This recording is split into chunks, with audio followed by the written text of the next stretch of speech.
নমস্কার বন্ধুরা, লক্ষ্মী রান্নাঘরে সবাইকে স্বাগত। আশা করি আপনারা সকলেই ভালো আছেন। তো বন্ধুরা, আজ আমি খুব সহজ পদ্ধতিতে প্রেসার কুকার ছাড়াই খুবই অল্প সময়ের মধ্যেই বানিয়ে দেখাবো খুবই সুস্বাদু মটন কারি রেসিপি। তো বন্ধুরা, এখনও পর্যন্ত যারা আমার চ্যানেলটি সাবস্ক্রাইব করেননি অবশ্যই আমার চ্যানেলটি সাবস্ক্রাইব করে নেবেন, পাশে থাকা বেল বাটনটিকেও প্রেস করে নেবেন যাতে আমার দেওয়া ভিডিওগুলির নোটিফিকেশান সবার আগে আপনার ফোনে পৌঁছে যায়।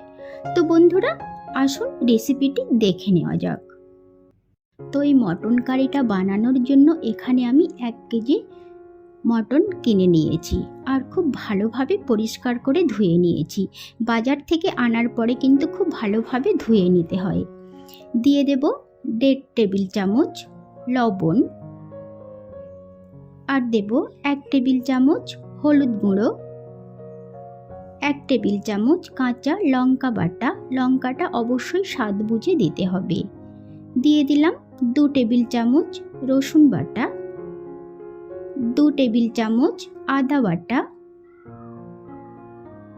আর দিয়ে দেব 1 টেবিল চামচ জিরে গুঁড়ো, হাফ টেবিল চামচ ধনে গুঁড়ো, আর দিয়ে দেব 100 গ্রাম জল ঝরানো টক দই।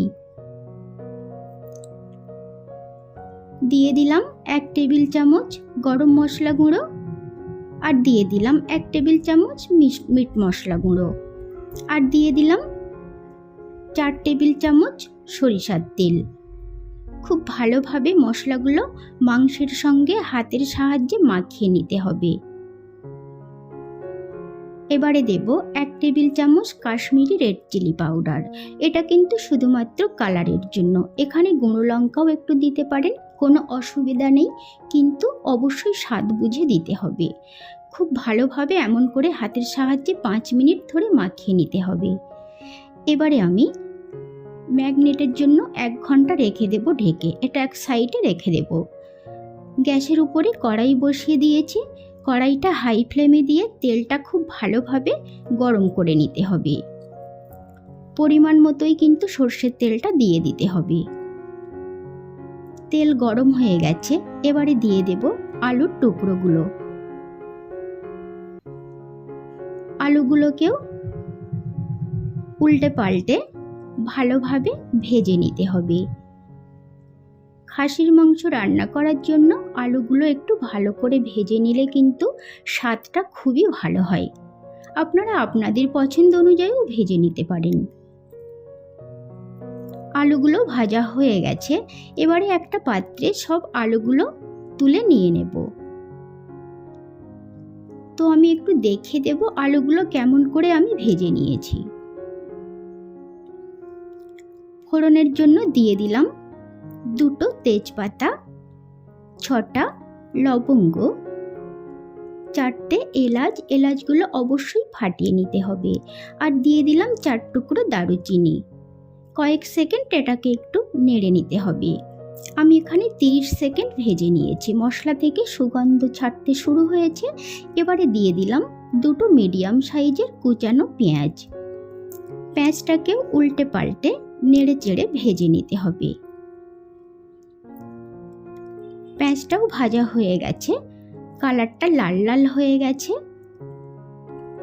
এবারে দিয়ে দেব ম্যাগনেট করে রাখা মাংসগুলো। এখানে আর আলাদা করে কোনো মশলা দেওয়ার দরকার নেই, কারণ যতটা মশলা দেওয়ার দরকার ততটাই কিন্তু ম্যাগনেটের সময় দিয়ে দিয়েছি। এমন করে ম্যাগনেট করে নিলে স্বাদটা কিন্তু খুবই ভালো হয়। এবারে নেড়ে চেড়ে খুব ভালোভাবে মটনগুলো কষে নিতে হবে। এমন করেই 10 মিনিট খুব ভালোভাবে কষে নিতে হবে। 10 মিনিট পরে দেখুন কালারটা কতটাই চেঞ্জ হয়ে গেছে, দেখতেও কিন্তু খুবই সুন্দর হয়েছে। এমনভাবেই নেড়ে চেড়ে মটনগুলো কষে নিতে হবে।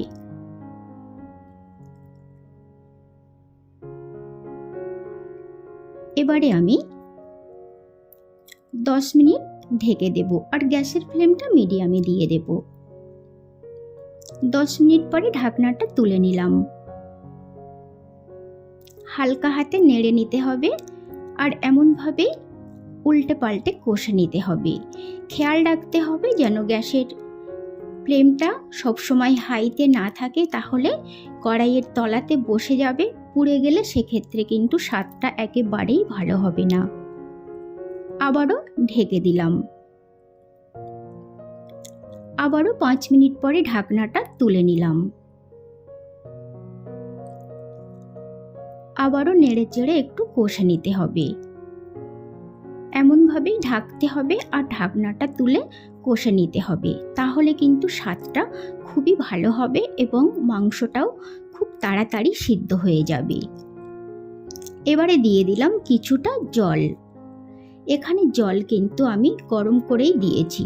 গরম করে জলটা দিলে মাংসের স্বাদটাও যেমন ভালো হয় আর মাংসটাও কিন্তু খুব তাড়াতাড়ি সিদ্ধ হয়ে যায়। মশলা দেওয়া কিছুটা জল এখানে দিয়ে দিলাম।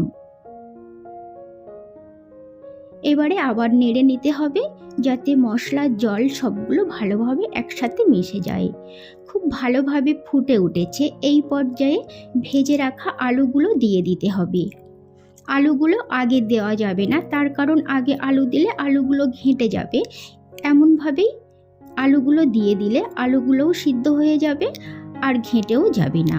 আবারও ঢেকে দিলাম। 10 মিনিট পরে ঢাকনাটা তুলে নিলাম।